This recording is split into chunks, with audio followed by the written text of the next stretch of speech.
ಸ್ನೇಹಿತರೆ, ನಾನಿವತ್ತು ಬಂದಿರೋದು ಶ್ರೀ ಗುರು ರಾಘವೇಂದ್ರ ಸ್ವಾಮಿಗಳ ಮಠ. ಇವತ್ತು ಅಂತಲ್ಲ, ಪ್ರತಿ ವಾರ ನಾನು ಇಲ್ಲಿಗೆ ಬಂದೇ ಬರ್ತೀನಿ. ನಾನು ಸಹ ಇಲ್ಲಿ ಕಾಯಿ ಕಟ್ಟಿದ್ದೀನಿ. ಏಕೆಂದರೆ ಮನಸ್ಸಲ್ಲಿರುವಂತಹ ಆಸೆಗಳನ್ನ ರಾಯರ ಮುಂದೆ ಹೇಳಿಕೊಂಡು ನಾನು ಇಲ್ಲಿ ಕಾಯಿ ಕಟ್ಟಿದ್ದೀನಿ. ರಾಯರು ನನಗೆ ಏನು ಕೊಡಬೇಕು ಅಂತೇಳಿ ಅವ್ರಿಗೆ ಚೆನ್ನಾಗಿ ಗೊತ್ತಿದೆ.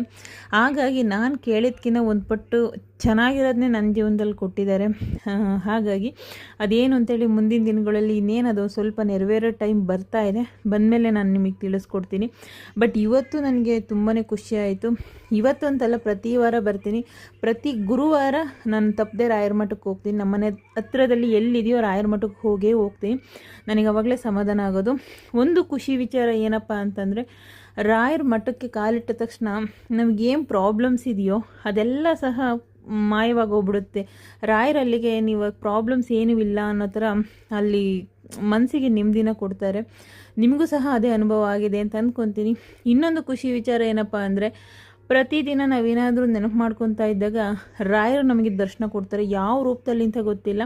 ನೋಡಿ, ನಾನು ಈ ಥರ ರಾಯರಿದ್ದಾರೆ ಅನ್ನೋದನ್ನ ನಾನು ಪ್ರತಿ ವಾರ ನೋಡ್ತೀನಿ. ನಿಮಗೂ ಈ ಥರ ಆಗಿದೆಯಾ? ನನಗೆ ಕಮೆಂಟ್ ಮಾಡಿ. ನೀವು ರಾಯರ ಭಕ್ತರಾಗಿದ್ದರೆ ಪ್ಲೀಸ್ ನನ್ನ ಚಾನಲ್ನ ಸಬ್ಸ್ಕ್ರೈಬ್ ಮಾಡಿ, ಹಾಗೂ ಇದೇ ಥರ ನನಗೆ ಸಪೋರ್ಟ್ ಮಾಡಿ ಅಂತ ಹೇಳ್ತಾ, ಬಾಯ್ ಫ್ರೆಂಡ್ಸ್.